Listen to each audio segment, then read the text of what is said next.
We read squares up. So good evening, everybody, and thanks for coming in, and you're all very welcome. Tonight is our first night on our new joint network, the Paranormal Collective Network, so it's kind of a special night for us. Sarah will be joining me. She's just fixing something just now, but she will be back in. So, as I say, tonight's our first night on our new network, and we're all really excited. Hopefully it goes well, and hopefully you do enjoy our shows. So tonight we have Rosie and Jamie. Now, we've met Rosie before quite a few times, and she's not getting away with it this time. Every time we meet Rosie, she has to do something that's starting alive.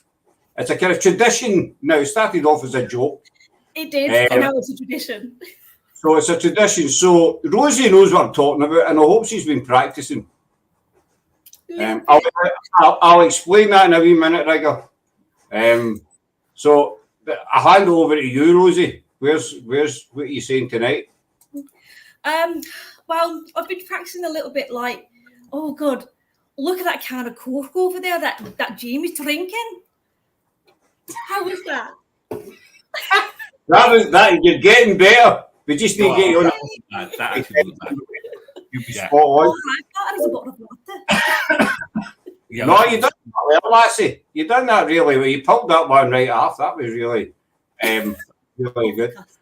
So we have Rigger, we have Emma, and we have Gail, and we have Laura. Oh, it's Laura's birthday. Oh, nearly forgot. Happy birthday. Everyone has to wish Laura a happy 47th birthday. Oh, happy birthday. Enjoy. She's not really fun. She's not really fun. But happy birthday anyway. I know we saw you earlier on, but have a happy birthday again. The reason for the wig is twofold, and I'll just quickly explain it before we get underway. One is Rosie was putting photographs up last week, and she had, was it you cheesy git? Cheeky git. Oh, I should say cheesy. You should never share. I didn't share her age, Gail. That's how I said 47. Yeah, you're wrong. Yeah. It's a secret. So what was I saying? So I thought you were talking about cake. Photographs up last week, Cake. and of she's flowing locks, and I was jealous. So I thought, I'm going to stick a wig on, just so a tribute to Rosie's flowing locks that she's had cut off. With the looks at it, she's lost them. They're all on the dryer on the hanger. I wish I'd known I'd borrowed one. We could have all looked the All same. could have looked like one. They're all on the washing line drying on my wigs. Oh well, next time. As we say in Scotland, they're in the washing. And the other reason I'm wearing it is because last week I was in the chat with Hectic Paranormal from Australia, and a conversation came up, something to do with hair. And it was one of the conversations that you agreed to, but you can't remember having. And similarly, I agreed to wear a wig on a live. So I know Kate and Jem for Hectic, they'll probably watch this back because they're kind of 9 hours ahead of us. Yeah. So Kate and Jem, I wore the wig. It's been done. You're fabulous. The Gene Simmons. Rosie says I look like Gene Simmons. I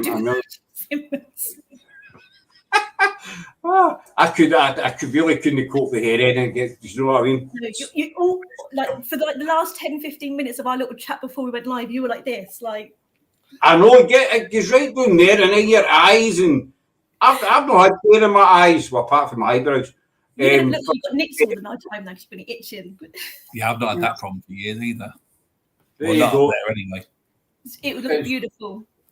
Yeah, now we're matching. That's better. Oh, yeah, Emma's my new friend. A young Brian May, my mum said. A young Brian May. Thank you very much, Emma. Now I look like a bald old man. He was on TV last night. Was he? He was on that concert thing outside Backhouse. Yeah, he popped up. Oh. I saw Rod Stewart doing he's still going. He must be about 80 or something by now. I was going to say Rod Stewart. Yeah. Easily, I think. Got to be, isn't he? What's some of his songs? Put you on the spot. I'm not that old cheeky cow. I Am Sailing. Did he sing that one? I am sailing. Well, that is. I don't know. Mum might know. Yeah, someone. What's some of Rod Stewart's songs? Someone give us a Rod Stewart song because I ain't got a clue. Caledonia. Was it Caledonia? No. Oh, I can't remember. Gail saying no should be given unless it's 21. Like I'll be 21 again soon. In your dreams, Gail. Gail and what a part of your team. Yeah, double that. Mum called me a cheeky cat. I can't even remember 21. So long ago. Yeah, it was 10 years ago for me. Yeah, all right, shut up. I'm sure this is my thinking face. I'm trying to remember 21. I can't. My memory's gone. I'm too old for that shit. Oh, sorry about language. I remember my father because I spent half it in London, stuck waiting in tradesmen coming, but you know, that's a whole other story. But anyway, tonight's about the paranormal and stuff, you know. Everybody watches your lives will know we tend to, we'll go to paranormal and then we'll go that way and then we'll come back and then we'll, you know, some nights we even always veer on and off. Yeah. Aye, it's just whether we feel like talking crap, basically, you know. So, we've met you, Rosie, so we don't need to hear your story. You can, you know. I can ditch you Here, just for a wee minute. Just a squeeze. Aye, just sit there and pout or something. Whatever. Aye, that's it. You know, the selfie face they use when you post to Facebook. Aye. The selfie face. The classic Facebook pose. Right?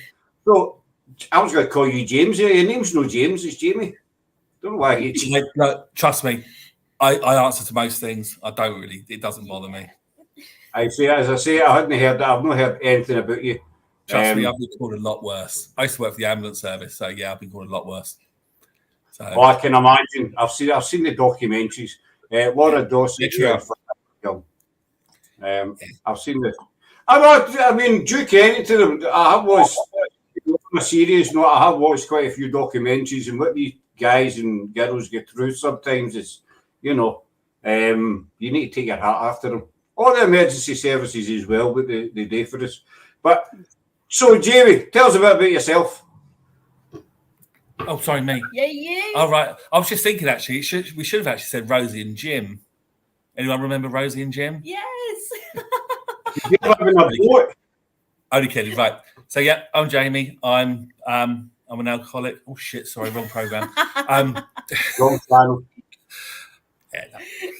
Yeah, I'm very old.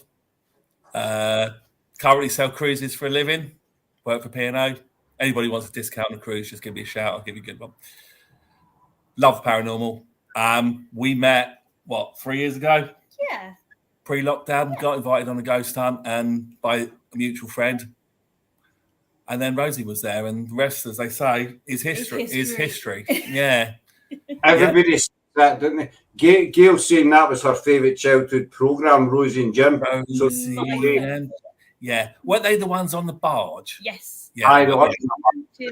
Rosie and Jim. That's it. Yeah. Talking along with the old, something like that. Yeah. So, yeah, paranormal is something I've been interested in for longer than I can remember. I'd say probably longer than that because I'm so bloody old, memory's gone anyway. But yeah, I had loads of weird stuff happening. Can I swear on this? I normally do. Yeah, I've had loads of things happening. Some people say am I medium? Nah, bypass that. Definitely triple XL minimum. Sometimes even 4, depending on where you go shopping. Not Primark. You're extra light. You can never get a large neck at Primark. No, you can't. No. You mean Primark? It's not Primark. It's Primark. It's Primani, yeah. I think it depends which part you come from, north or south. Yeah. I've heard a few people up here call, I'm going to Primark. You're going where? I'm going to Primark. You're going to Primark, yeah, and that's where you're going. Primark. You're going to Primark. Yeah, no, they don't sell my size in there, so no.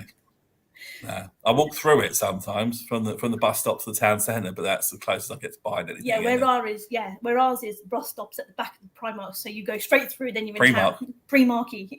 Primani. Primani. Yeah, I like that one. Yeah. Rosie, Still too expensive. this is a Scottish channel, so it's Primark. Thank you very much. All right, Primark. Yeah. Primark. All right. Well, yeah, we'll stick to that Primark. Yeah. If you speak English, I'll understand you. I mean, everybody has to text me in Scottish, otherwise I don't understand. You know. Oh, bless. I have got Scottish roots actually. Apparently, one of my family done those family tree things that you've done, and rumor has it we're related to Robert the Bruce. Remember him? Vaguely, of course I remember him. Vaguely. Yeah, apparently somewhere I'm connected to him. So whether that means I should be king of Scotland right now, I don't really know, but I'll take Prince. You could be related to Scott. You're very similar. Well, yeah, certainly up top, definitely. And the glasses as well. Yeah. Well, I can see with the hat on, so I know I'll probably look better with that, but no, I can't see shit now. I'm the same. I can't read the comments if I go. But see, when I'm doing a live outside my phone, I need to take my specs off. There I can read the comments. Otherwise, I can't see it. Reese disagrees. Reese is Gail's husband. Said it's Primark, although it's really because Reese is from Birmingham. So we'll let him off with that one, you know. So you're related to Robert the Bruce? So they tell me. We're doing August. We're working with the association, the Society of William Wallace. We're doing a documentary on William Wallace. Oh, that would be interesting. We're doing it Stirling and Glasgow, just various parts that associated with the life of Wallace, and they're going to be doing the history side of it.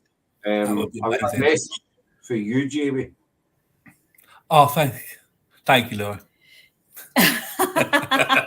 Thanks. All right. Okay. Fine. Don't worry. Just no C-bombs. Yeah. No. You're right. No. My missus is watching. She'll kill me if she hates that word. I've only just been allowed to start swearing. My mummy watches, and my dad sometimes watches. But now I've hit 31. That's it. I can swear all I like now. Do what you like. Yeah. Yeah. Before that, no. I know. I got to be honest. Actually, apparently my grandmother never knew her dad's mum. She actually came from Glasgow. Sorry if it wasn't Glasgow, but sure it was definitely north of the border. But never been there. But Edinburgh, absolutely love it. Yeah, I've never been, but I want to visit. Yeah. I can't believe Rosie, you've never been up to Edinburgh. I know. Because we, the previous team that we worked with, we wanted to go to Mary Queen's Close, and then I was on holiday, unfortunately, so I couldn't go to that one. But it is one thing on my bucket list, and the Edinburgh Vaults. Yeah. Oh my god! And the graveyard that you keep talking about as well. Is it Greyfriars? Greyfriars. Absolutely want to visit. So when we go, because we're going to go, and we're going to hit you up, Scott, and you're going to be our little tour guide. Yeah. I'm going to give you a tour. We've done I'll be a tour guide for like £40. Doesn't matter, you know. Bargain. We'll just keep you going in drinks. You're right. Yeah. We've done a lot in Edinburgh, especially when we first started it, and we've done tons in Edinburgh, and Greyfriars is my favourite place. And just the sheer history, just in the old town itself, you know, the Royal Mile Room with the castle down bottom of Canongate, just all that area. You can't go anywhere without, there being history there. You know, even every close going down the Royal Mile, there's history. Mary Queen's Close is my favourite place, Rosie. I'll go with you. I'd love to. Yeah. Everyone's welcome. It's a day. Perfect, Laura. You are more than welcome. I've been there once during the day. Done the guided tour. Absolutely amazing. Nice. And yet we all know the story of the little girl that runs around, and then there's the spirit at the end, or the entrance, whichever way it is, where all the clothes are hanging down. Yeah, we had some experiences even during the day in there. It was like, can't explain what's happening. We've never investigated in Mary Queen's Close. I mean, investigations are banned in Edinburgh now. You need to have a permit. Really? Scott, I bet you that's Reese, because he said that already. So it's Primark. There's no Primark. Investigation. We've done a couple of investigations at Greyfriars before we found out about the. I'll name with this light. It's a bit dull in here. That's a bit better. Before we found out they were actually banned, and you need a permit to investigate them. Wow. And they've introduced wardens kind of thing to go around the graveyards and to check if you've actually got a permit. What happened was, it was just there was so many teams getting into Greyfriars, but there was some that were kind of climbing over walls, headstones, and stuff was just getting destroyed, basically. Yeah. So in a way, slightly disrespecting the place. Well, yeah. Whereas if you everyone respected it like you guys do, then there would be no problem. But if things were getting broken and stuff, it's not fair. So the council just says, enough's enough. And they just banned them. So you need a permit. Even film, you can still go in and take photographs for your personal use. Even filming for any social platform is banned as well. Wow. It's a shame, really, because there is so much history there. Yeah. I'll say you've shared so many stories as well. Edinburgh is my number one place. I've always had a pull to Greyfriars, even if I've not. I used to go through myself to Edinburgh just in day trips, maybe shopping or just for a wander, and I always had to go to Greyfriars, even if it was for 10 minutes. I had to go up and just have a wee wander and then away again. It was me who commented Ding Dong. That's Gail's husband, and that's a pet name for me, Ding Dong. Ding Dong. Hi, Ding Dong. I like that. Thank you, Reese, for sharing that. I'm going to be using that one. Actually, I should have kept my mouth shut, shouldn't I? But no, definitely Edinburgh. Definitely a place to go if you want true history. Paranormal, there is a lot of paranormal activity in Edinburgh. Greyfriars is just my opinion, and I've said this on many a live, not so much.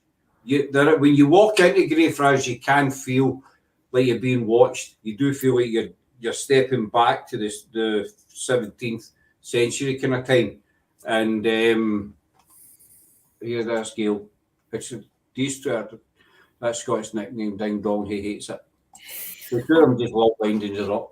Ding Dong. But I forgot what I was saying. When the electricity and the feeling of it, of the graveyard. Greyfriars sits in one of the main routes in and out of Edinburgh. So all day, your buses, lorries, the whole shebang. But as soon as you step into Greyfriars, it's just like going back in time. You forget that you're in the kind of modern world sort of thing. It's a weird, but it's no. I know you get a lot of people say, "Oh, it's terrifying." I went there and I was scared stiff. Crap. It's a nice, peaceful kind of feeling atmosphere. I was given the choice to go anywhere in the world for my honeymoon and picked Edinburgh. I spent my honeymoon in Greyfriars and Canning all the ghost tours. Oh, Laura, that is perfect. I spent my honeymoon in Egypt. I would have gone to the pyramids on that one. We done Valley of the Kings, but that was. Oh, yes. Tombs closed. Gutted. Oh. Just got to go back. I think team one. Yeah, I think so. Yeah. 2 weeks in Egypt, cruise down the Nile. I'll take that. Nice. That was a lot. And I've always been fascinated with the pyramids and what have you. Yeah. Especially the way they were built, when and the technology that they didn't have back then. You know how they managed to actually build these things. So Jamie, what's your weird? We can't get back to the paranormal now, but we're working our own history. We'll get back to the paranormal. Sarah will be joining us at some point. Don't worry, she's in the atmosphere. She's here anyway. Yeah, that's all right. What's your weirdest experience you've ever had, paranormal wise? Weirdest. Where to begin? So down on the south coast, we've got a place called Fort Widley. I'm sure many people have heard of it. For those of you who haven't, it's a mid-18th century fort. It was built to defend Portsmouth in the event of the French attacking during the French Wars. Never fired a shot in anger because when it was actually finished being built, the war had already ended. So it didn't need to be used. It's a really, really popular location. It is investigated a lot, so that there is a lot of history in there. I think probably one of the weirdest things that ever happened to me is one group that I was working with. We were doing it was a zombie hunt in there. It was for fun. We were going to be jumping out on people dressed as zombies, blah, blah, blah. So we'd set everything up, went back up to the base room, went down, done another check. And in one of the tunnels, it's probably about 100 yards long, we had a dummy sat in a chair. So it was a full-size dummy. It was one that the fire service used for rescue practice, so it was quite heavy. So it had 2 arms, 2 legs. We'd sat it in this chair. We put a mask on it, all lights all around it, fuzzy hair, all that wigs, that sort of, not one of Rosie's, that sort of stuff. So we put it in this chair, went back up to the base room. And sorry, Jamie. That was a black shadow there, it just moving across here. Yeah, I wonder what that was. Carry on, buddy. Carry on, sorry. So we had this dummy in the chair, set it up. We were there for a couple of minutes sorting out a few other things in there, and this dummy's still there. We went back up to the base room. Guests started arriving. Everybody is accounted for. We went back down to this tunnel, and when we got down to this tunnel, this dummy was lying on the floor about 6 foot away from this chair. Now, we know that where everybody was, there was nobody else in there. Nobody had been anywhere near it. This dummy had moved. Absolutely no explanation for it. See, that's what fascinates me when you cannot, you try and debunk it, and you cannot explain it. It could be. We did the Ivy House back in March, and we locked off cameras down the stairs. There was 2 locked off cameras, and everybody was up the stairs. And when we looked back in the footage, obviously with the camera with the light on the top, you can hear what I would describe as wooden clogs, footsteps. There was meant to be a little girl there, but it sounded like 3 or 4 wooden footsteps. Footsteps made by kind of wooden heels, and then there was a childlike noise, and then tell you the light went off. The light shot across, and then it went off. I think, and we can't explain that because everybody was up the stairs. The weirdest thing was our lights attached to the camera, and so if somebody had been in there and touched the light, the camera would have moved. Because it's one unit, but the camera never moved. It was just a light. So as you say, that dummy, ended up moving. Nobody was about. We know there was nobody about in the Ivy. As these things, I think this is what makes the paranormal so fascinating. All right. Like what you said, obviously it was so far away from the chair. It's not just falling off the chair, because it would have been in a heap at the bottom of the chair. And that's it. It was too far away. Something had to have moved it. Yeah. And I say it was a rescue doll, so it was a good 12, 13 stone. Wow. So it's can't drop and slide. Yeah, it didn't get up and move itself, put it that way. Laura's just corrected me. The light went round the room. Sorry, the light went travelled round the room. It didn't go off. That was my bad, Sarah's just shouting. So the light moved round the room, but the camera never moved. But it's secured to the, But it was, So one should move without the other. Oh, that's awesome. It's brilliant. But that's the sort of stuff that is brilliant. Yeah, okay. We all seen the videos. We've all seen orbs. Anyone can debunk them. Are they dust? Is it what people think it is? Is it an orb? But actually, when you see something that is fixed, that shouldn't happen, what's the answer? Yeah. I think it's good to be, even though we believe, in spirit and what have you, I think it's good to be skeptic as well. Not fully skeptic, just have that wee skeptic part in you.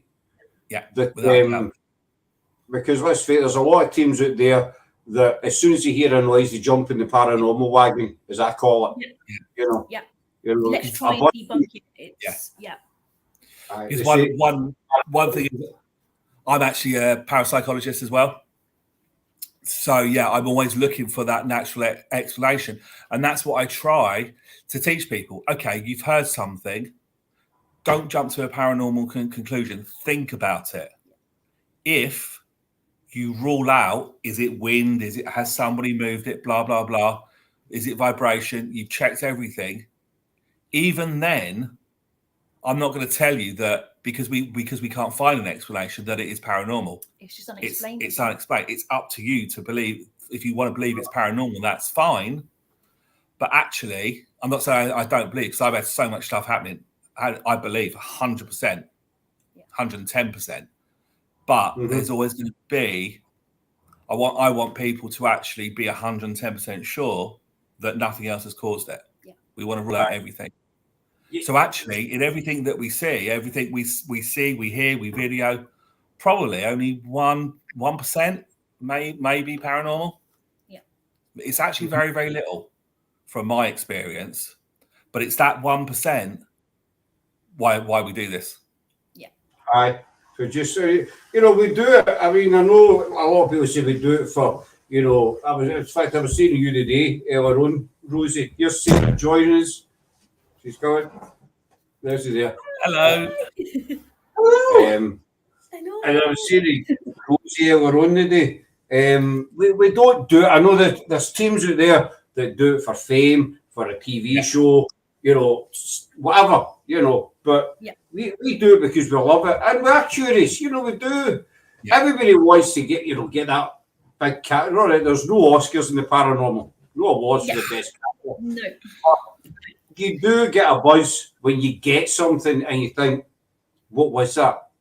And as you said, you're looking about. We had an old mansion house. We were down there one night and it was pitch black. We were in the courtyard. Laura was there as well. There's 4 or 5 of us there, but it was pitch black. And I just took random photographs. And it was later on, I think it was you, wasn't it? They noticed there was a light in the window. Now, this building, there's no floors in it. Right. Where the light was, there's no flooring, nothing. And we'd just been in the building. There was nobody else in there. But so we kind of blew the light up a bit and it looked like the face of a woman with some kind of hood on, whatever. We sent it away. I like to send stuff away to people. But not tell them. I just, whether it's audio, video, I believe if you send it away, just say, "What'd you make of this?" and see what they come back with. And we couldn't explain this light in this window because it was not there when we took the photograph. We would have noticed it. So it's things like that that really gives you a buzz. Rigger's the lead investigator with SPIG, Scottish Paranormal Investigations Group. I got that right? You did, yes. They're a good team. Check them out. We always try and debunk everything before considering it paranormal. Especially our back limitations. That's the way to do it. When it comes to my time, with respect, when my time comes, keep annoying the missus, it could be. If I keep annoying the missus, it could be very. Regis from Glasgow as well. He's right. But as I say, there's no, there is a lot of teams there that want the fame, TV show, whatever. But we do it because we enjoy doing it. It's our passion. Yeah. It's our hobby. Yeah. And it's such a weird hobby, and I love it. I love telling people I'm a paranormal investigator, and they're like, "What?" And I'm like, "Yeah." They're like, "What are you feeling?" I'm like, I can't just tap in just straight away. But we went to Kenilworth Castle yesterday, and it was absolutely amazing. And I felt this hand. I saw this hand come through the wall, and I just kind of had to shut myself down very quickly because I didn't have Jamie there to help me, because I need Jamie's help when my senses are are working. I need your help. So I had to shut myself down because I couldn't be in this massive big castle with all my sensors going off. But yeah, trying debunking everything is just amazing. And it's just an amazing hobby that we love doing, and just sharing our experiences with other people, with like-minded people as well. Yeah, that's what it's about. People who aren't after fame, but they just want to do what they love doing. And it's actually amazing as well what I found. I see what you guys think, but how many people are actually interested in the paranormal, but they'll not see it until somebody mentions it. I mean, I've said to a few people, you know, why is he? We're on a Facebook page. Oh, right, I love all that stuff. Yeah. But they'll not talk to their part of their friends or whatever and say, "Oh, I'm right into the paranormal." They feel like the weird one, the odd one. But come to us lot, and you're not weird. No, you're just part of it. But no, when I actually first started doing this about 20 years ago, my mum genuinely turned around to me and said, "Do you not think you should actually go away for a while?" Oh. She actually meant psychiatric treatment. Is what she meant. Oh. Because she doesn't believe in it, doesn't understand it, and that's fine. Each to their own. Yeah. But no, there's, like I say, seen too much, heard too much, got too much. Too much has happened. Yeah. And like you said, Scott, you've got that little bit of mind to stay skeptic as well, to debunk everything. Try and, it's like one of the locations that we're at a couple of weeks ago. I said to one lady, because I was there, I won't say it just yet. I'll say it when we do our little news thing. I'll say where but one of the locations, I was talking to a customer there before we did our investigation, and I said, strip everything out of this building and you have a blank canvas. Now what is it? It's just a home.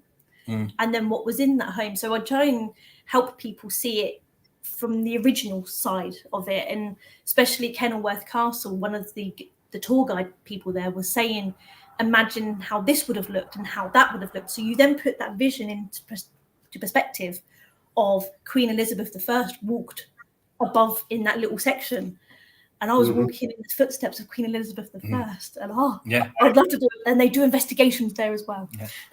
So we have to go there. It's like where I grew up in Surrey. We were 5 minutes from Hampton Court Palace. Obviously, we all know what Hampton Court Palace is. Who live there? And when you're walking around there, even during the day, just thinking about the history and the energy that is there is just absolutely mind-blowing. I've been in Hampton Court 3 times, I think. I've got a friend stays in Putney, which is... I was born next door to Putney. I was born in Hammersmith, right next door. All right, he stays in Putney, just not far from the boating club. But when I've been down there, I've always went to Hampton Court. And as you say, when you're even standing in front of the building, just looking and thinking, Henry VIII, Anne Boleyn, Elizabeth, Cardinal Wolsey, who obviously it was originally built, Wolsey originally built it. But just walking, the Great Gallery and what have you, thinking, this is where it all happened. Yeah. And Tower of London as well. You get a Tower of London. Yeah. Tower of London is like my weak spot. I'd kill to go in there at night. But been there during the day. So I grew up in London. My granddad loved history. Always took me to all these sorts of places. But stunning. Other side of the water, HMS Belfast, World War II. Yeah. All that sort of stuff. That's what we love as well. That Sarah, she's not so much into the paranormal, No, I'm more the history side. She's more the history side, whereas I love kind of both sides, especially we're big fans of the Tudor era. Because to me, absolutely, work with each other, definitely. Yeah, it's just like where I went yesterday, just feeling the walls, because they've got because they put a little sign up to say, obviously, graffiti in walls of that age is illegal. But you've got graffiti from 1807. Now, I feel like I touched that wall, and you're touching a person that touched that in 1807. Oh my God, the history in that, and then just feeling like, I can't say it's paranormal there, but they do ghost hunts there, and the guy did tell me a few little things, and seeing this hand come through the wall, it caught me right off guard because I was trying to enjoy my coffee. Don't choke on it. No, I think it was a going for my coffee, but it might have been. Yeah. Or the chocolate biscuit next to it. Yes. That's what just what you're saying there about the graffiti. You've got that in the Tower of London as well. Yeah. You've the scratchings into the walls. Obviously, it's covered in perspex. A lot of it, and it's when you stand and you look at this and you think this was done by, a prisoner here who back maybe Henry VIII was holding him here for whatever reason, and the odds are this guy was probably executed. Because let's face it, if you went to the Tower, the chances were you weren't coming out of it. Yeah. Well, you were out to go, to Tower Hill or Tyburn or something like that, Yeah, doing the Tyburn jig. Oh, yeah. That was it. As soon as you went through the Traitors' Gate, you were buggered, basically. No less you were royalty, then you were off inside the Tower ground. That was another thing I found fascinating. The big disc they've got in the grounds of the Tower, just in front of the White Tower? Yeah. It's actually meant to be in the wrong place. Oh. Yes, it is. Yes. The actual scaffold was on the grass in front of the constable. I think it's the constable. Constable's house, which is known as the Queen's house. Yeah. That's where the actual scaffold was. Why they put it in the wrong place, who knows? But it's actually, but on the that's grass. Anne Boleyn was, and then she was buried in the chapel, obviously. Yeah. But no, that's right. That's what they say. It's at the plaque is in the wrong place. It's not where she actually lost her head. Oh. No, body definitely in St Peter and Vinckley in the chapel there, but no, because they actually dug the bones up a couple of years back, and they actually found more than they were expecting. I think it was. Wasn't it at the back of the chapel? Yeah. Because I was watching. Me and Mum's been watching Inside Tower of London. Inside the Tower. Yeah.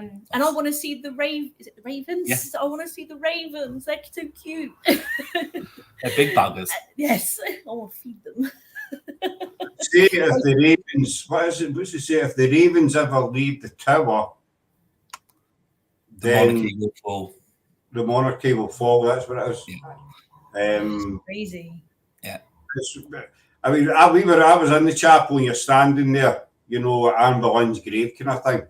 Because right in the back near the altar, and you're standing there thinking Anne Boleyn's there. There. Yeah. Actually, right underneath you. Yeah. Yeah. I mean, I think all Henry's wives were famous for one reason or another, but it's Cyril the Squirrel. Yes, inside Tower of London on the programme, they got Cyril the Squirrel. The little squirrel comes down.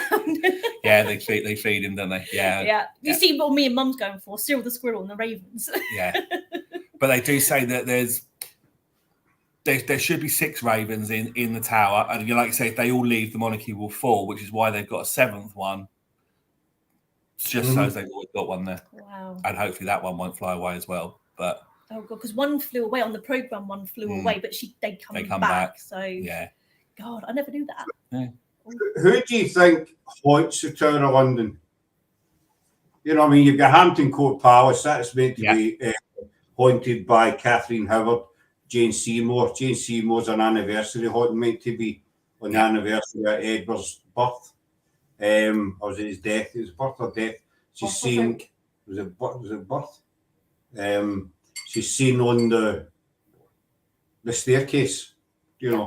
Anne Boleyn's meant to be seen at various places: the Tower, Hampton Court, Hever Castle. She's real have you been to Hever Castle?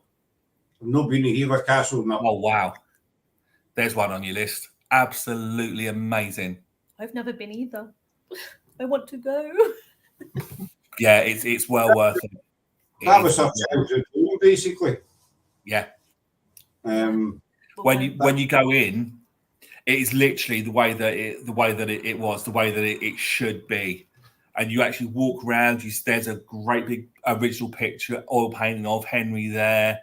You carry on walking around. There's actual letters there that were love letters between Henry and Anne Boleyn. Wow. And you could it's just electric. Nice. Absolutely electric. The atmosphere in there. Yeah, we definitely. Forgotten Tudors in July. We've got a girl coming on. She's a Tudor historian. Okay. Wow. I was Watch out for Sarah that one. contacted. I can't remember her name. That's terrible, isn't it? So if you're watching, Megan. Megan, her name is. Okay, we'll watch out for that. Yeah. We're trying to do the Forgotten Tudors. You know, Yep. everybody knows about Henry, the wives, you know, Moore. Oh, she's not Tudors, she's Jack the Ripper. Don't you use Tudors? No. There must be somebody else. There's somebody else coming in for Tudors. I've got two people mixed up. I look good, don't I? We've got so many coming. That's It's it, all yeah. good. We'll all be watching it. Yeah, this is the start site amazing. So Absolutely. yeah, we'll watch. I'm going to check, but we're doing a Forgotten Tudors, basically. We done it with Pendle. We covered Pendle extensively last year, and then we done Forgotten Pendle, which was simply, you know, not just the accused and the magistrate and whatever, but the people. Because let's face it, Pendle affected a lot of people, you know. So we decided to look at the behind the stage kind of thing. So that's what we're doing with the Tudors. You know, obviously we'll still talk about Henry, the Weiss, Wolsey, etc. But the people that were behind it, like I said, in the Privy Council, whatever, they don't get mentioned very, very often, but they played a big part. And big part, yeah. You know, and there is a lot about the Tudors that people don't actually know. And, you know, like I said, Wolsey, he was hated by the Privy Council because he was the son of a butcher. He wasn't of noble birth. No, he shouldn't have been in the position he was in. Yeah. But he was basically the second most powerful man. You know, you had Henry, then you had Wolsey, and this really got under the Privy Council skin. I spoke to a lot of people don't actually realise how hated this guy was through for being clever. You talk about Thomas Wolsey being a butcher. Didn't his father own? Was his butcher shop by Putney Bridge? His father was a butcher. Yeah, I'm sure it was by Putney Bridge. Do you know what date in July? Oh, I can't mind. I can't mind what date. I don't know who you're talking about. So this is why he was hated, just because he was clever. He was a clever man, and Henry caught on to this. I thought, I can use him, and everybody else hated him because, you know, their family owned lands or titles or whatever it was, and they thought he shouldn't be here. We want shot him. And it's all the hi Stan buddy. Give Stan a look up at Silent Hunter. He's only started doing lives. The guy's brand new. Welcome to the paranormal. That was Megan. I was right. You was right. You may be old, but your memory's still all right. Take a screenshot of this one as well, Rosie. Say it. Say it live. No, please say it. I've already said it once. I mean, need the head. They were all reading books. Say it once. Say it again. No. You'll get this, Jamie. But, you know, in a guy's life when they're right, you know, it's like winning an Oscar. It is, yeah. Oh, yeah. Don't happen often. And you never get the apology either that you're expected to get when you're right. No. You know, remember when I was right 7 months ago? I'm still waiting on my apology. Yeah. Yeah, you got to write it down in the diary. I was right. Still not no apology, but... I've not got an apology coming yet, see? Yeah, this young girl, Maggie, she's lovely. She's done a lot of YouTube videos and stuff, and it's on the Tudors, so she's coming in. We're going to, Our main speciality is Jack the Ripper. She just does the Tudors too. Oh, well, hold on. Jack the Ripper. Yes. She does Jack the Ripper as well. Oh. Okay. Yeah, okay. That if you ever get down to London and get a chance to do a Jack the Ripper walk, definitely. I've done them about half a dozen times. They're absolutely amazing. 6:30 outside Tower Hill Station every day. 2 hours, best 2 hours you'll ever spend. A lot of it obviously has changed, but you still get to go to some of the places like Mitre Square, where I think it was Catherine Eddowes. Yeah, just well worth it. We went to Jack the Ripper with Richard Jones on. Yeah. Yeah. He's a tour guide. He is a tour guide. Yeah, he does a lot of Jack the Ripper stuff. The Ripperologist. He's a Ripper, but he's a ripperologist, but Richard says he hates that title. He says there's no such thing as a ripperologist. But this is what people class him as, you know. So yeah, it is. Yeah. People like him, Stuart Evans, all those sort of people. Yeah. Well, for Richard done twice, I think. Yeah. Because Sarah, she covered her Jack the Ripper. She's our Jack the Ripper expert, Sarah. We can cover it again now. Get the new group. We could cover it again in the new group. I'm Rosie Tudors and Pendle. She's Jack the Ripper. Mary Queen of Scots. So who was Jack? Who do you think he was? I don't know. They say a lot of people reckoned it was Holmes. No. But yeah, because the killing stopped, and then he went to America, the killing stopped basically. I don't know that much about it. I don't think it was him. I think it was a guy basically who had a bad childhood. Who says it was a guy? There is a theory it was Jill the Ripper. Yeah. Well, that's possible. I say I don't know much about it. I think it was a woman. So what makes you think it was a woman? Just because of the intricate details of the killings, basically. Where they were cutting stuff. What do you guys think? Do you think there's a chance it was a woman? I think it's one of those things we'll never actually know the truth of. No. I don't know. Possibility. Aaron Kosminski, he's high on the list. Yeah, I know a lot of the evidence, a lot of the documents were lost in a fire. So it was all kind of wiped out. We went to a location a few months ago that had the Jack the Ripper.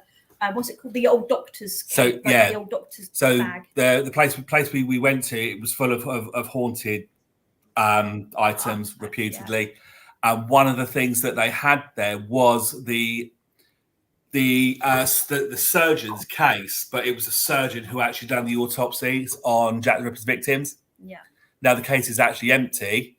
It's just a bag which is the 130 odd years old, so it's starting to fall apart. But you can actually touch it, and it's like, that's where he had all his equipment, where he was dissecting them and doing what he does. Yeah, it is awesome. Yeah, it's a weird feeling knowing that bag held the tools that did the autopsy on Jack the Ripper's victims, and it's a weird feeling to it. But there's so many artifacts in this building, and there are. Oh, it's just awesome. Yeah, there's actually a glass jar in there. Which is dirt from Fred and Rose West Garden. From 25 Cromwell Street. It is weird. It's a weird place, but it's amazing. You need to go. We'll let you know later where it is. Yeah. Same with the artifacts, and when you think these things are 100 years old, it's like St. Bartholomew's in Pendle area. It's a church, and one of the doors is still, how they've preserved this thing, I do not know. It's still in use, and it's the original door dating back to 1612. Wow. That's awesome. That's got some history. How many people touched that? Some people might think, it's just a door. It's a wooden door. But you think the amount of people that have used that door over the last, my maths is crap, 400 years? I'm on that. Odd plus years. Cross the hallway and touch the door. It's just, and a lot of people don't appreciate it. Everyone to their own. A lot of people don't go into the history, but just to stand there and look at these things, as you say, Hampton Court, Tower of London, the bag. Was that the place where the gravestones were on the path? The headstones formed a path. They'd use the headstones. Oh wow! Yeah, we got church around here where they've done that as well. All the headstones and path. As a I know that one. And there's also another church not too far from where we live here, and they've created a wall with the old headstones. It is really fascinating to see. But the path one, unfortunately, they don't have names. They're just numbers, and it's very sad and really, really sad there. I think you might have watched one of the lives that we did in that cemetery. because they're just numbered. Yeah. It's just, not nice. We came into a talk to talk about these there is a lot of headstones with just numbers on them. Yeah. And you think, why? You know, this was a person. That was a person. They had a name. They had a family. At one point, they had a mum, they had a dad, they had a brother, a sister, they had grandparents. They had it all, but they was just a number. Now they're just a number in a hole in the ground, forgotten about. Yeah. I know, you know, I know it's like, I know in America there's a lot, you know, prisoners' graves that just get numbers on them, prisoner number, blah, blah, blah. But it's, you know, I mean, it's what a headstone is. We've done this place called Loudon Kirk quite a few times, and we always get activity at it. But there's one headstone, it's a Celtic cross. Right. And there's no name or anything on it. There's nothing on it. There's nothing on it. And one of the girls we were out with the other week from Spig, she says it could be that maybe a priest or a nun, it's something to do with the church that's buried, but it just seems so sad because you don't know who's there. Yeah. It's just, you can't, it's like nobody can kind of mourn for that person because somewhere along the line, people have ancestors get down to this day and age.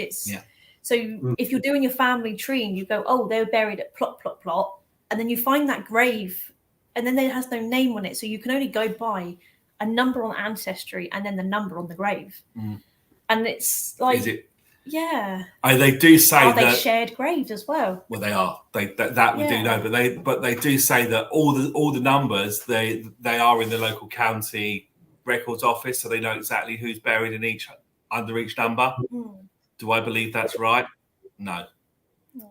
No, a lot of the records are kind of sealed. I know up here. There's a lot because we done a location last year and we spent about 2 months here. We've done about 7 or 8 investigations and the girls trying to find out the history of the place and it turns out the records are sealed for 75 years. Yeah, so there's another like 40 years to go. There's another 40 years to go. They're in the Mitchell Library in Glasgow. Nobody can get at them. So it's got a big gap. But when you hear things like that, you got to think, what are they hiding? Yeah. Why they see? I think because the place used to be, as far as we know, there's 2 different stories. One is it used to be a care home. Right. The other is it was a kind of psychiatric. That word. Hospital for kids. So I mean, 75 years. My thinking is, I could be wrong, that they're sealed for that amount of time because there's probably still relatives of the patients. That's possible. Yeah. Still alive, and maybe think, well, 75 years, it's a good gap. They'll all be dead by then we can release them. Yeah. You know, so I mean, for example, my great grandfather might have been a patient there when he was a boy. You know, and maybe the last thing you want to hear is some people on YouTube talking about, blah, blah, blah. So maybe that's the reason that they are sealed. Absolutely. Yeah, definitely. Yeah. It's just a wee theory. I can't go anymore. Rosie, tell us your news. I've been waiting for nearly a week. I know I like a long time, but stuff that. I've been waiting for a week. What's the news? What's the big announcement? Go on, the stage is all yours. So our news. First of all, I would like to say thank you very much to everyone who has started following. As you can see, the name at the beginning of our names is the Ghoul Gang. This is we're just a new group. We're just family and friends who are going to be doing ghost hunts. We will be doing some lives. We will be doing some video footage. We will be doing some pictures. The Facebook page that everyone has started following, which is the Ghoul Gang. I believe, I'm not sure if my mum, if she's still watching, she might actually post a link, but if not, I'll post a link to our page later on. We're just friends and family going out, enjoying the passion. We don't want any fame. We don't want any TV, just to do general, original ghost hunting. Now, that's going to be nights from equipment to back to basics. No equipment.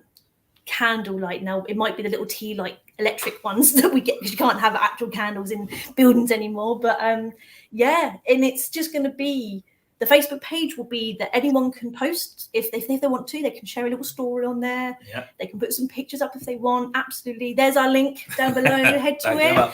Give us a little like. We are very new. We are launched today. Yeah, literally today. Literally today. And we have, obviously, thank you very much for allowing us to share our group names. We are the Gore Gang. Don't ask where that come from. That's a different story. We had 7 names. Yeah. And they all got put on there. You know that little app that there's all the little spinning thing. And we let fate decide our name. And we spun it 3 times to get 3 names. And Gore Gang was the winner. Yeah, come up twice in a row. Twice in a row. So that was... It had to be. So yeah, that was spirit guiding us. So yeah, as of today, watch this space. So you'll be seeing me with many different weaves. Yeah. Or whapping a wig on. Me with still no hair. We do have other members. Yeah. We won't be if they're watching. Hello everyone. You can pop your name in. But what I want to do is kind of just everyone can just kind of introduce themselves. We're just generally out for a good time.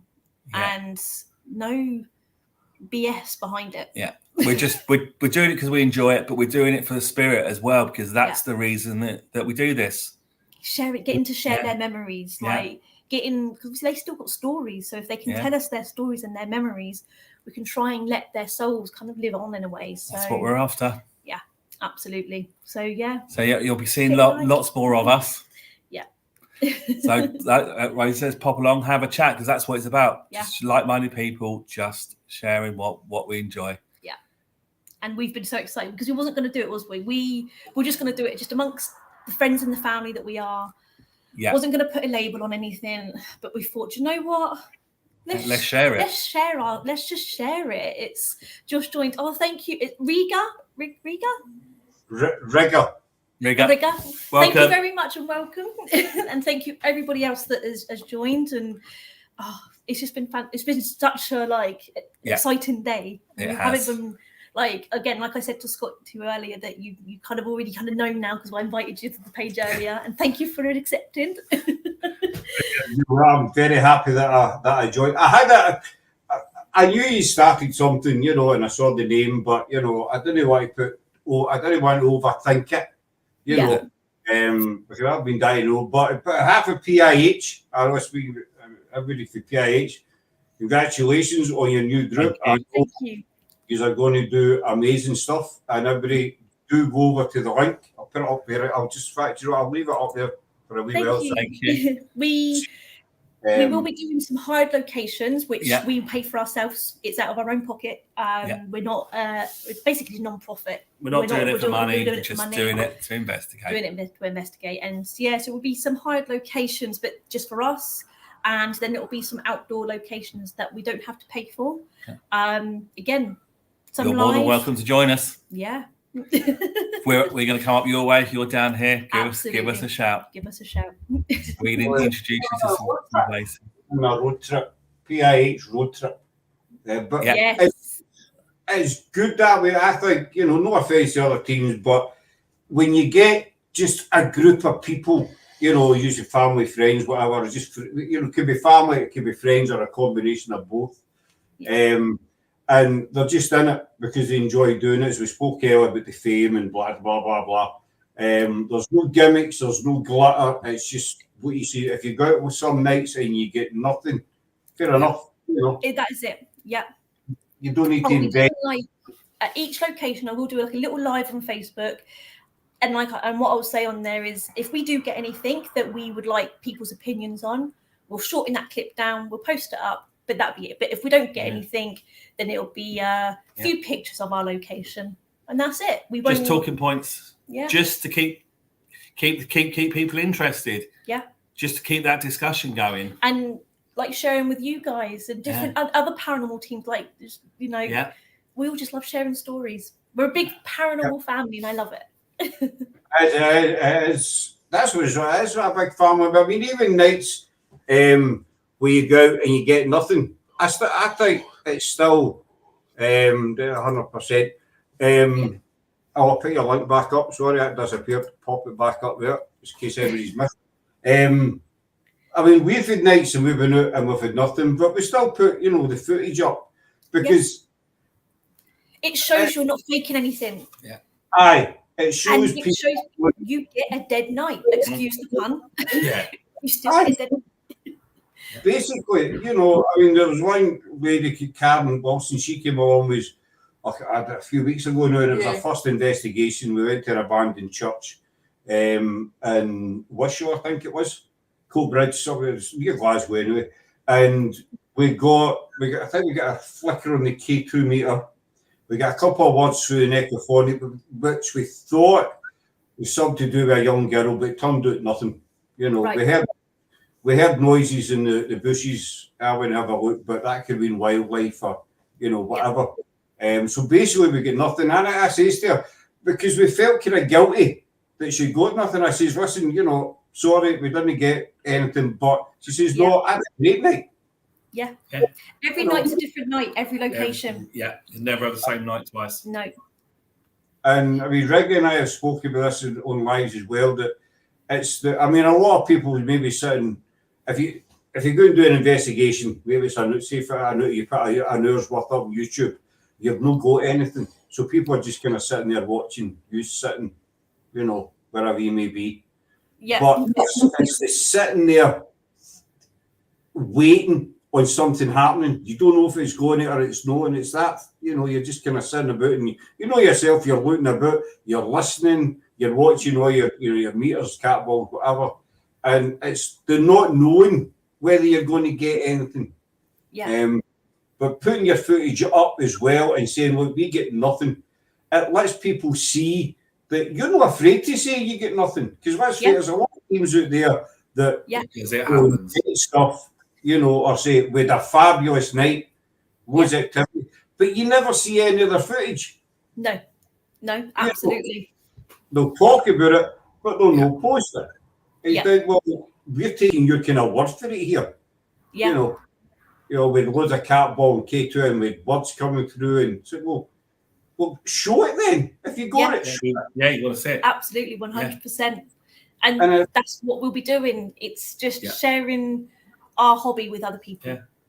We've all seen the footage where people show you a door closing, but actually, what's the other side of that door? Well, let's see two angles. Yeah, we want to see that door closing. Yeah.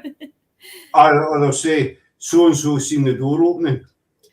But they don't show you the door opening. They just say, I saw a door. So, I mean, I could sit here and say, my cat just flew across the back of the living room. Or they show you 3 quarters of the door. They don't show you the bottom of the door, but they'll show you that's it. Yes. It's always halfway, but they never show you the bottom. So who's to say somebody's not crouched down like we did with our head on the floor and pushing. Yeah.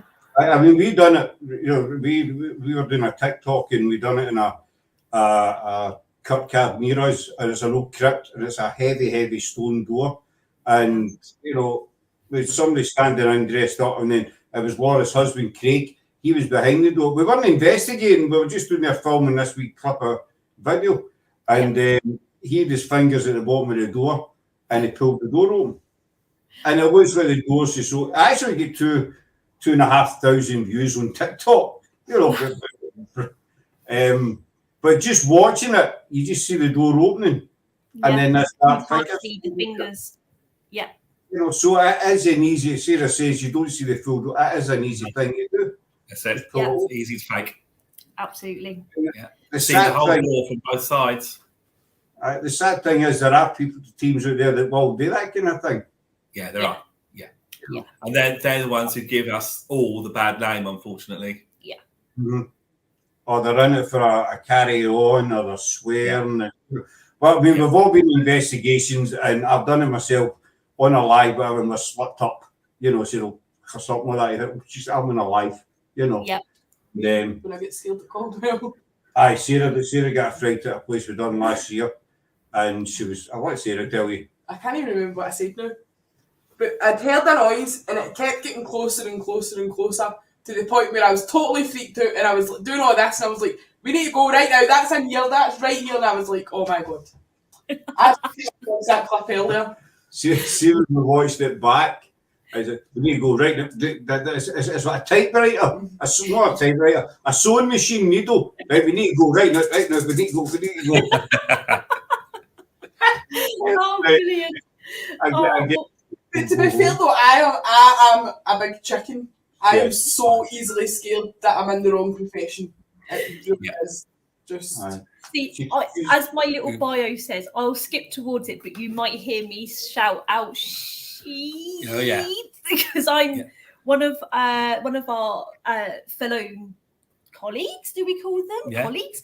One of our other paranormal investigators. Kian was with us, and well, it was me and Kian actually, and we were at one of our favourite locations, and we were like, "That's something walking." That's something walking. And next minute, and I'm videoing. Next minute, these two white eyes come behind from what we're looking at, and I'm like, "Holy crap!" And it was just a fox, and I absolutely pooped my pants at a fox. But God forbid if it was anything else. Yeah. But yeah, it's easy to know. Yes. It's usually there's a castle near us. It's like a haven for pigeons, so the girls usually are afraid of pigeons, but. As you're in, it's going to sound dappy. You're in the zone, you're investigating, and then you see this thing, and you just kind of automatically jump. Well, I don't. Nothing kind of freaks me out. I don't think in the 2 years that we've been doing this, I don't actually think I have seen you petrified once. No, I get freaked out a couple of weeks ago. Investigation we done with Rigger.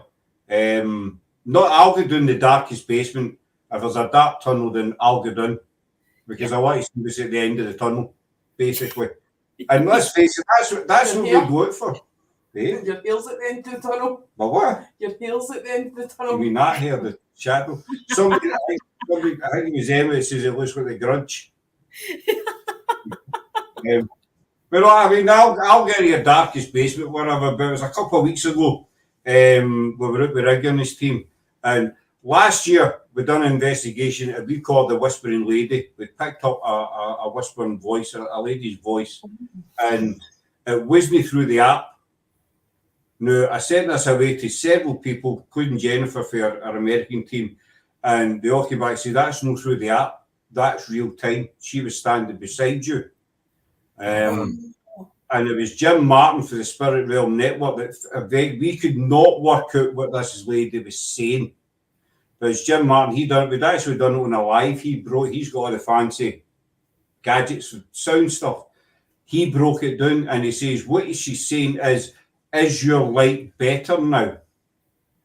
He says, if you watch your footage, you move your EMF meter slightly and it goes to red. You move it again and it goes to red again. Then she says, is your light better now? He said, says, she was there with you. So, a couple of weeks ago, we done a place called Loudon Kirk, and I tried the headphones with the Gansfield. The blindfold. Yeah, we do that one a lot. And so standing there, listening, and I was getting words like F you, and I got a couple of names. But then this woman came through. The same woman, same setting, same voice, exactly the same. Now, we all know that we use it can't produce full sentences. You'll get words, but this was a full sentence again. This same woman. And I take the light, I say to her, I said, time out, you know. And I couldn't explain that. That kind of freaked me out, you know, because that was me for the rest of the night thinking, you know, is she here? Is she? And I spoke to Charlie and Andy and that about it. He said, well, maybe. And I spoke to GSI as well. So she says, it sounds like she's got an attachment to you and she was just wanting you to know that she was still there. Wow. So that's good. Kind of freaks me out. Out to Olivia and leave the guy. Some of the great meeting you, Jamie. Always love to see you, Rosie. You too, Laura. See you again soon. Thank you for watching. Bye. Sleep well. That was my freak out moment. Your freak out moment was at Canongate. Aye. That is to date, that is the spookiest thing I've ever seen. Oh. We were And I was taking a picture of what was meant to be David Rizzio's grave, who was Mary Queen of Scots' friend or whatever.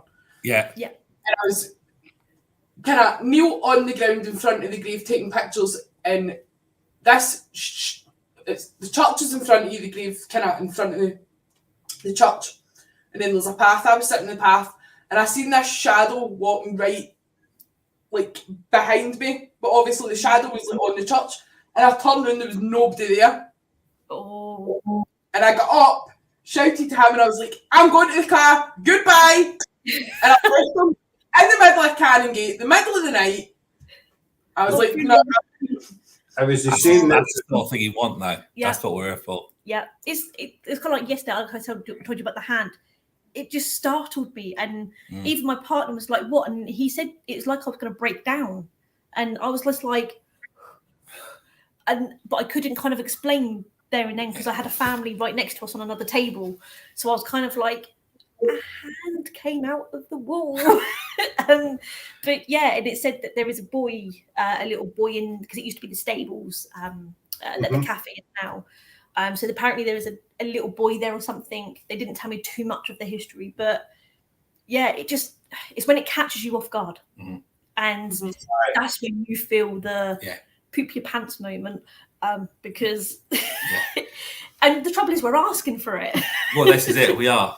We had necrophonic going one night in a graveyard, and I felt that there were American soldiers there. Yes.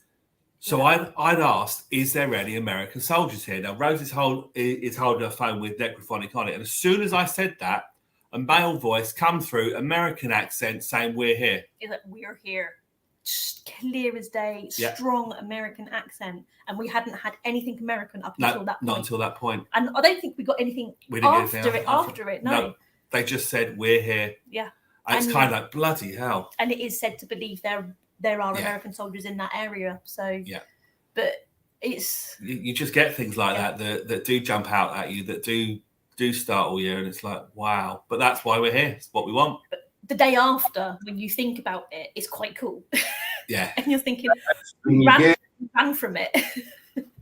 But you get intelligent result, it tells you it was intelligent answers to your questions. Yeah. When we were at Loudon Cut the other week, we've been allowed in Cut about 6 or 7. We've always picked up on a little girl and a male. You know, every single time we go, we get this little girl. So I think it was Rigger, the headphones and that on. Yeah. And we were standing maybe 20, 30 feet away. And one of the guys was saying, you know, can you tell us our little girl's name? It was low voice. And Rigger says, Lisa. And I think we asked it 3 times and it came through Lisa. At the time when it was asked. And like you said, you were so far away from him. Yeah. He wouldn't have been able to hear you. Awesome. That's not coincidence. Awesome. It really impressed me. We've never done that experiment, so you're right, because what they had was a whiteboard, and one of the guys drew a square on it. Yeah. And he says, "Can you tell me what shape?" And Rigger says, "Square." Wow. Right. And obviously, he could know that. He says, number 7 as well. And the number, so he wrote number 7.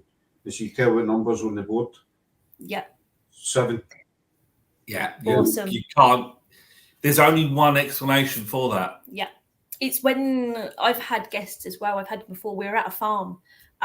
You might have heard the name Manor Farm. We mentioned it a few times before. And we did the Estes methods. So that's the Gansfield and the drawing. And on a farm, I tell the person, draw something, something different. So they're like, shall I draw a tractor? And I'm like, no, because that's too obvious to the person who's blindfolded. So he drew a boat. Now that's very opposite to a farm. And what did the person say? That's Gansfield, like white noise, blindfolded. He shouted out, ship.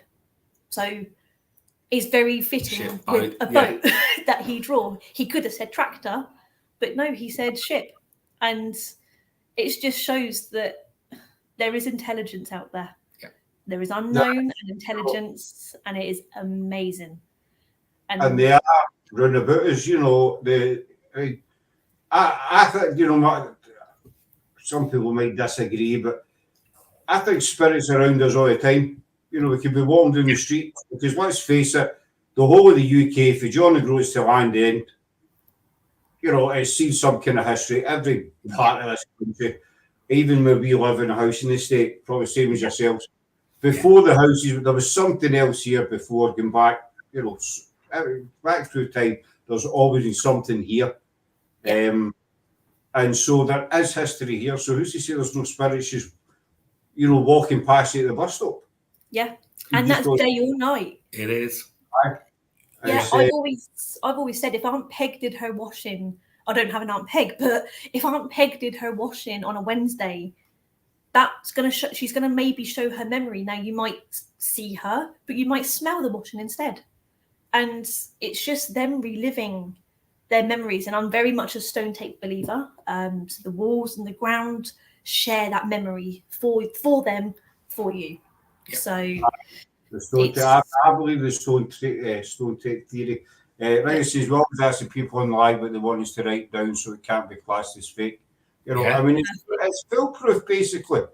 You know, I mean, I know you'll still get your skeptics, your non-believers, who will try and, you know, debunk it and say, you know, you've done it this way, you've done it that way. But when you look at every avenue possible, you know, like I say, the square, number 7, the Whispering Lady, the name Lisa, you think, well, you debunk that for me. You tell me how, you know, what more evidence do you actually need? Yeah. What will convince? It's not. We're not trying to convince people. You know, right? The paranormal's real. We'll make you. It's just what you got. You wanted to share that. Yeah. And like you said, you're open to opinions. You're open to, you know, different. But when you can't, if you can't, I've always felt that if you wasn't there, you can't. It's hard to kind of have a 100% true opinion on it, because you wasn't there in that time with that person. But videos, there'll be people will always try and debunk it, but that's fine. That's fine in my ears. I will keep every comment up. And I'll just tell them, please go and experience for yourself. Just go there so you can feel it like I have. That's why I like Polaroid cameras. Yes. Rather than digital. Sarah will tell you, comes to tech. You're getting better. I can take photographs. You can work on a computer now. I can work my computer. I can work alive, so that's a bonus. That's good. Well, yesterday I took 293 photos. And what am I going to do with them?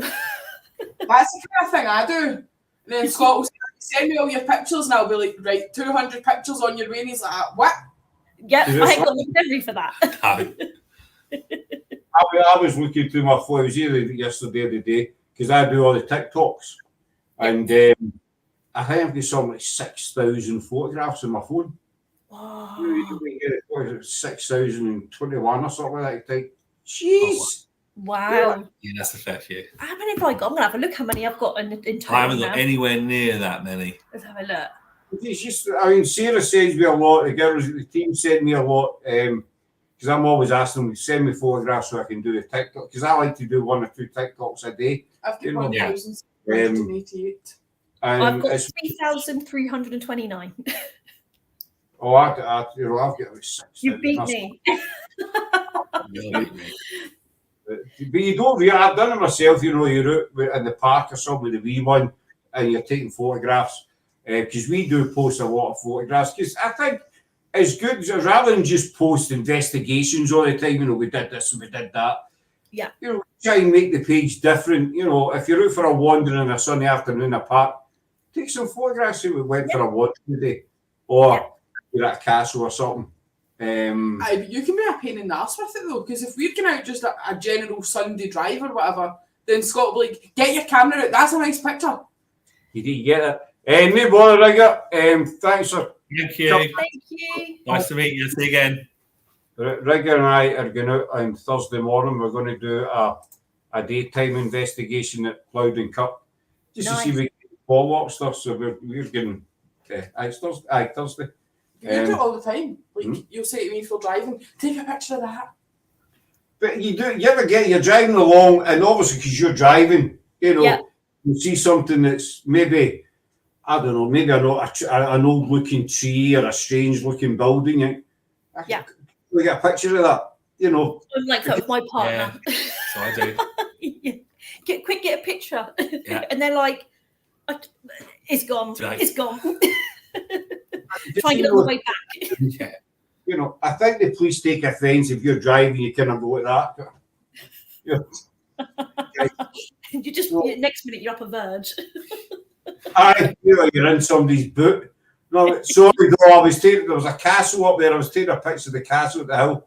Sorry, you know. Yeah, the road's that way, the castle's up there.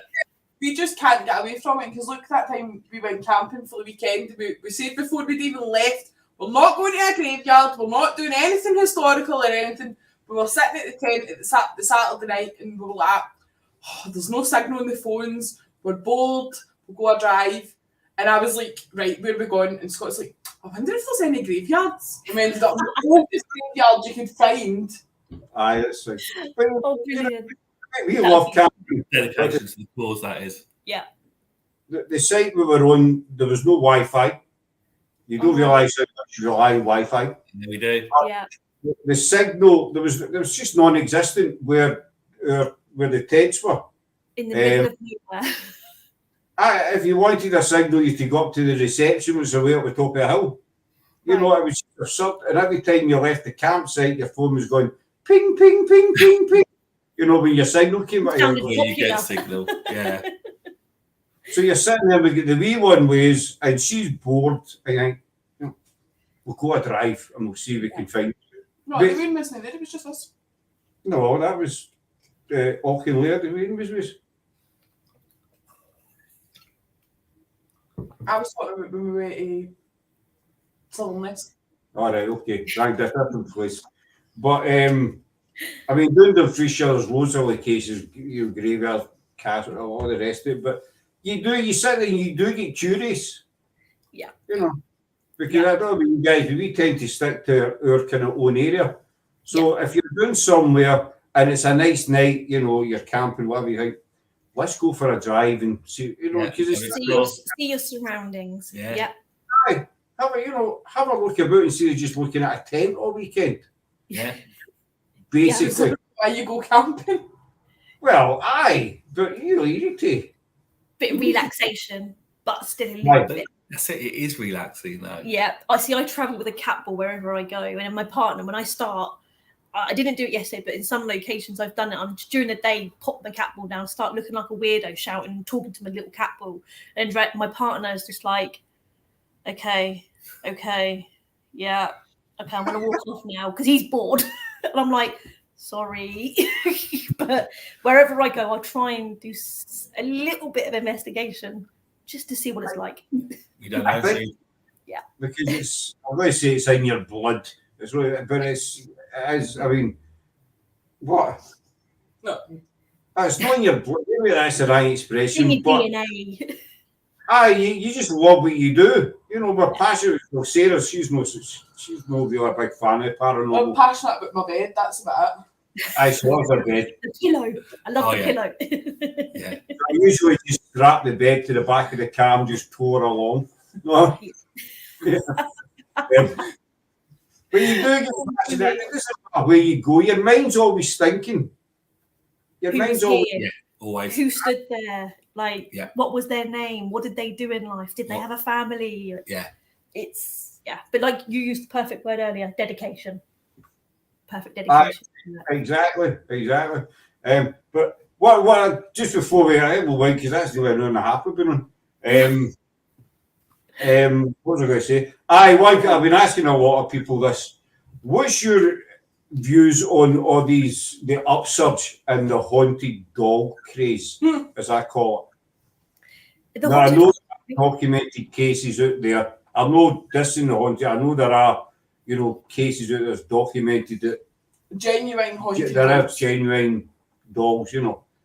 But do you not feel there's been a sudden upsurge in eBay and all the rest of it, buy a haunted dog? Yeah. Without a shadow of a doubt. You'll have to explain that one. Yeah. Without a shadow of a doubt. I believe maybe 1 in 100 might actually be genuine. Yeah. The rest of it is just people trying to cash in on vulnerable people, on people who just want to believe in this sort of thing. Yeah. Reality of it is 99 out of 100 are just people trying to make money. Yeah. That's all it is. They've got no belief in it.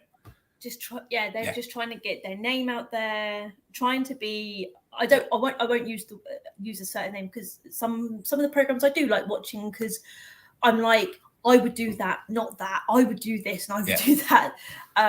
But so many people want to be a certain person on TV.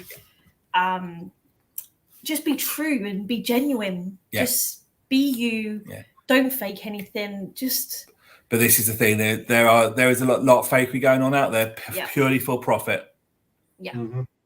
And all you got to do is find one person who believes, and there you go. You've just made 10, 15, whatever pounds on nothing. Yeah. Mm-hmm. Just preying on someone's belief. Yeah. So anybody, I know that's one more question then. Anybody who's wanting to start out in the paranormal, what would you advise them? What would your advice be? Don't do it. Have an open mind. Yeah. Have an open mind. You know, like you said earlier, still have that little skeptic on you. Yeah. Don't go, oh my God, that's paranormal. Do as much research as you can to try and debunk it. Try and just be creating something. And like you said earlier, don't go, that is 100% paranormal. Yeah. It's just unexplained. Yeah. And that's my advice I'd given. I mean, there's lots of groups out there that are very, very good. Yeah. Do your research. Recommendations from friends is probably one of the best ways. Google, Facebook, there's loads and loads out there. But don't just jump in. Go along, see how you feel. Not everyone's going to fit every team. Yeah. Experiment. Go with different things. Find what fits you, what you enjoy, the way you like to work. Yeah. Learn. And if your psychics are starting to come out, so you've been helping me with the good last part of a year.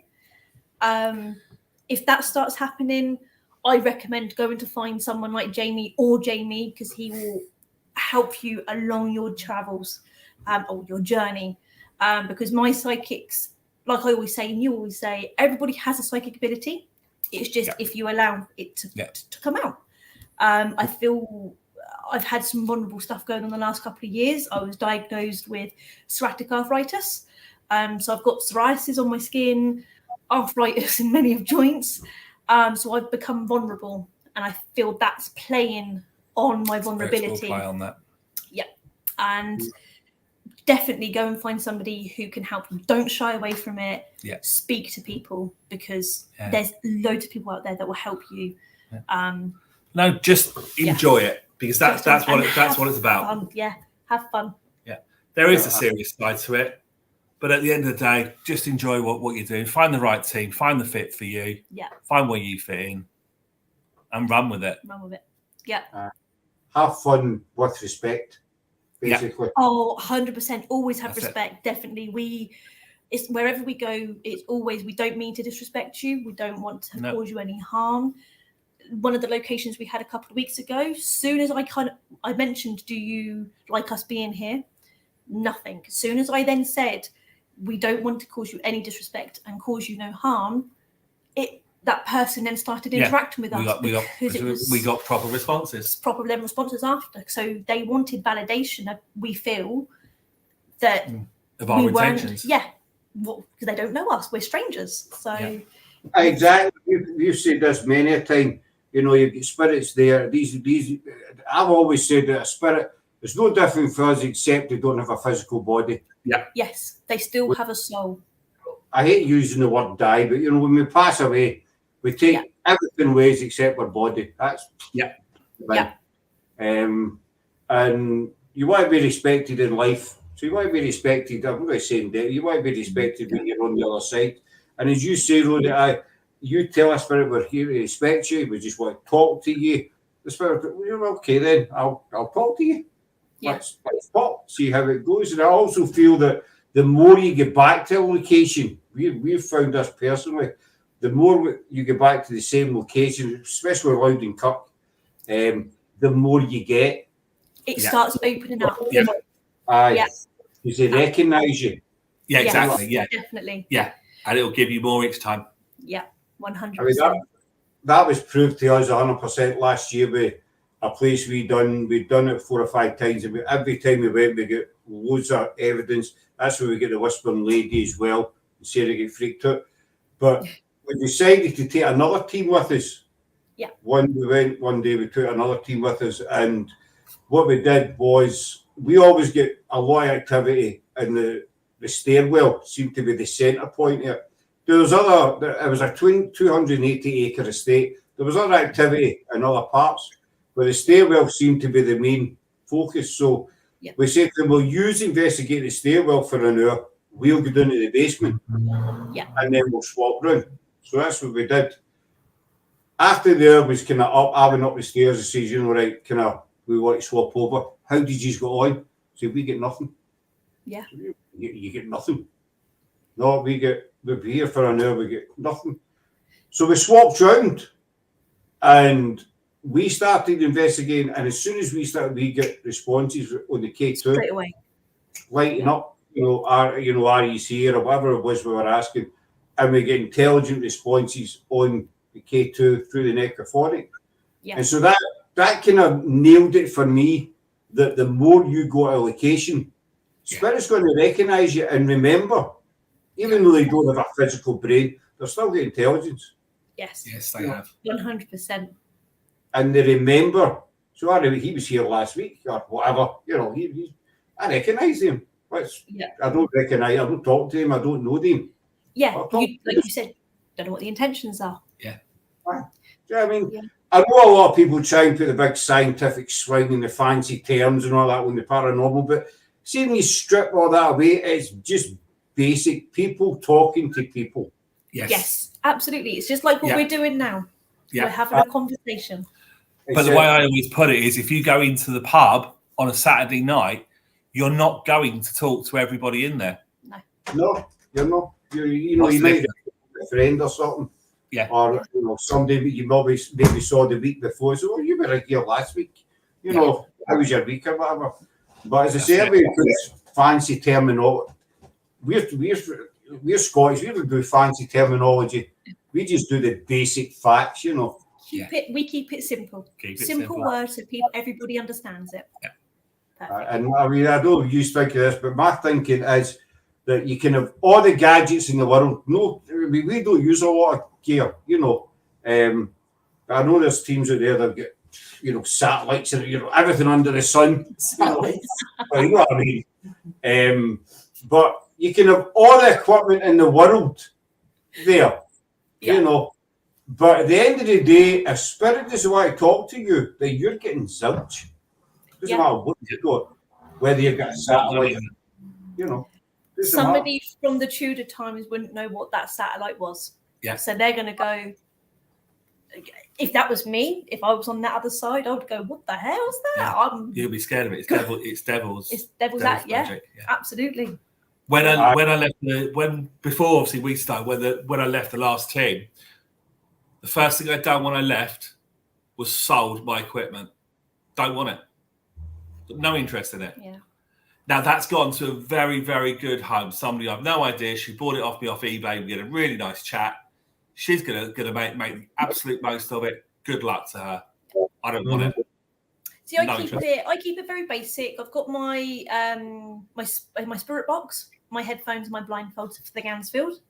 I have my cat balls inside a bear, because cat balls, obviously, yes, they can roll out normally, but I've put them inside a bear's foot, so it's a bit more harder for those cat balls to move. Yeah, they won't roll. It's a trigger object for children. I do have a REM bear. He comes out now and then. And a K2, and then necrophonic on my phone. I do have Ouija boards. I know my mum loves the Ouija boards. But yeah, we've very minimal equipment, not massive, no ovuluses or wow, like you said, satellites. Yeah. No satellite equipment out there. So yeah. I mean, let's say you want a response, you can get a response on a £2 cat ball. Yes. So you can get a response on a £300 camera. Yep. And perfect one is just using a recording on your phone. Yeah. Like the voice recorder or a dictaphone. Well, that's why I picked the Whistling Lady up. It was on my phone. Yeah. That's We watched the guy months and months ago. It was actually in Greyfriars. And he went in, I think he was an SAS Marine. Oh, that's right. Mind? Yeah. You know, he was all geared up and he'd everything, you know, sticking out the tap, all the bits and pieces. And it must have took him about 2 hours to set up. The spirits would have get fed up and buggered off waiting on him. They just want to talk. The amount of gear this guy had in front of him. Seriously, mate, I'm on a schedule here. You might have accepted you can talk to me. But brilliant. all set up, you know, and it was like Star Wars or something. And he get zilch. That's so funny. Yeah. But you spend about 2 hours setting up, mate, and you get nothing. You get nothing. And then you put a cat ball down and you start getting responses.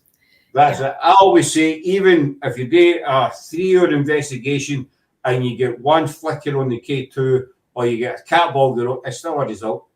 It's a result. Yeah. That's all, you know. And I put a post up the day about the Ivy House. So we only get that one wee clip. That the Ivy House does have a reputation. And you don't always need to get results to have a good investigation. We've done investigations where we've got diddly squat.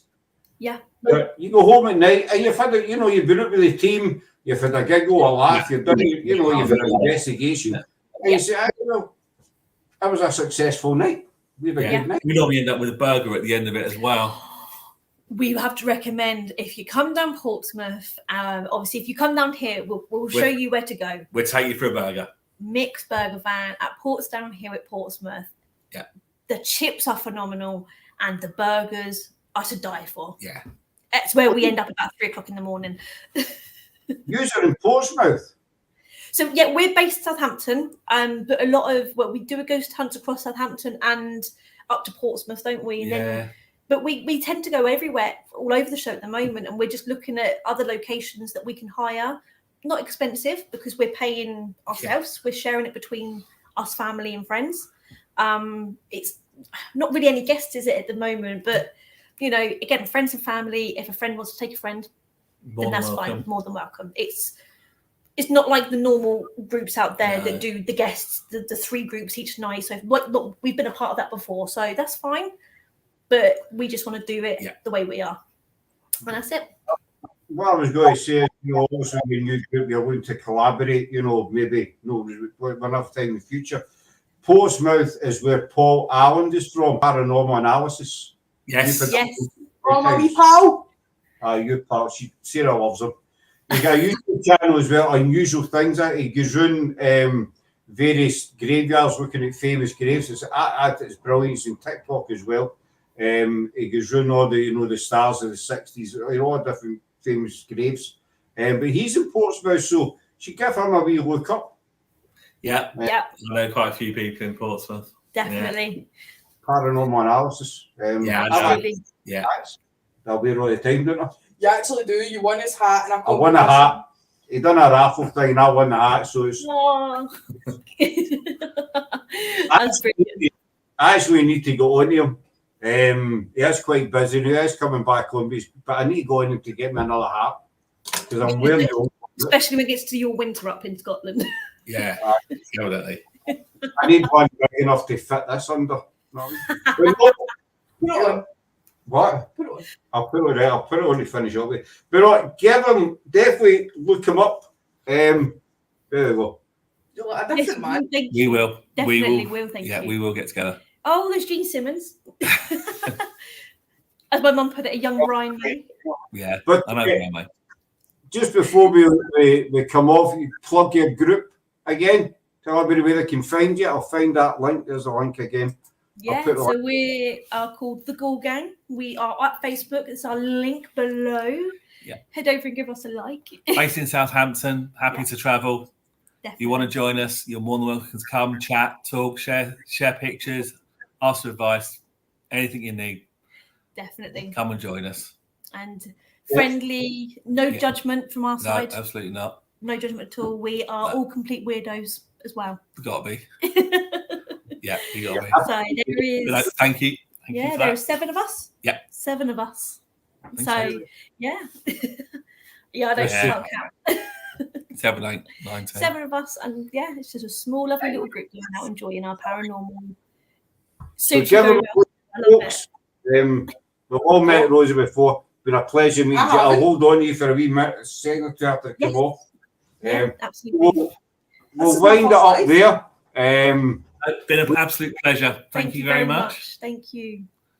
It's been absolutely fantastic having you back in, Rosie.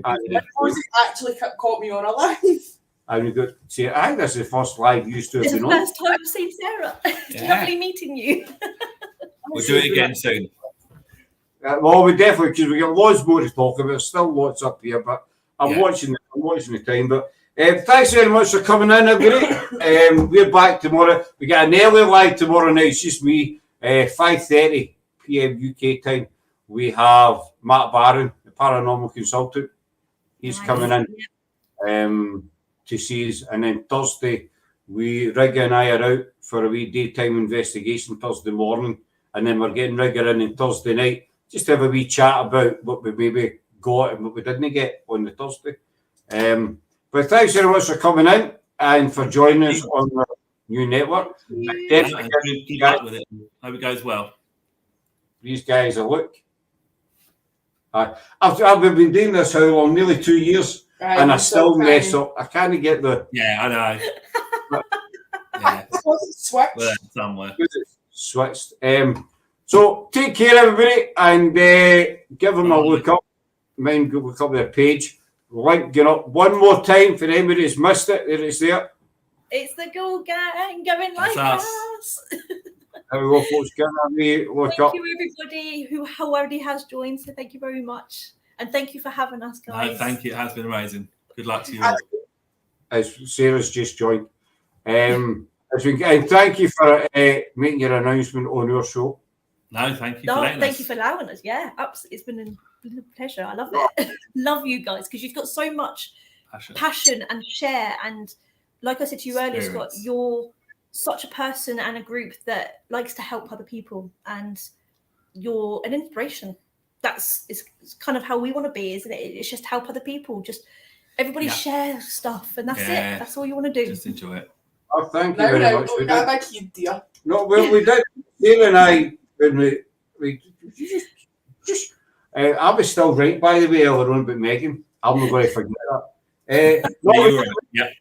We remember. We'll remember. We do like to try it because Sarah and I did get a lot of help when we first started it. You know, it was just the two of us started PIH, and it was hard at first, but we got a lot of, so it's good to be able to give back where possible. Yeah. Do you know what I mean? The genuine people. So thank you very much for that. But we're going to go now, folks. And I know the light keeps changing because I keep messing about my ring light. I got off of Santa. Santa brought me a ring light. Oh, I got mine at the car boot sale, £3. What, that cost you £3? That cost me £3. Bloody hell, that was a bargain. The ones that cost £25 in home bargains, that cost me £3 at Barb. I love a good bargain. I'll need to ask Santa how much that one was. He might be able to tell me. £25 or Santa. Well done, Santa. Good present. I'm quite happy with it. But we'll leave it. We'll leave it there. Thanks to Rosie and Jamie again, and they will be back. Still loads to talk about, and we'll see you hopefully tomorrow night at 5:30. Will we watch him? Perfect. We'll watch him. Yeah. Mr. Matt Barron, who's crazy, nuts. Oh, brilliant. He is funny. 2 o'clock in the morning, I get a post, Matt Barron's live, because it's the time difference. He done a live the other day for his car, and I said hello, and he's like, "Oh, Scott, buddy, we need to chat. We need to chat." Yeah. I said, "Right, I'll email you." You know, yes, he's really nuts, but in a good way. You know what I mean? Yes. But I think that's about 4 or 5 times. Let's see if we're going to finish it. So we're definitely finishing up this time. Always a new subject. Yeah. Yeah, so that's why we need to bring them back, because there's still tons to Can't help talk about. yourself. So we'll see you again very soon, Yes. folks. Until Take care. next time. See you Bye. again. Bye.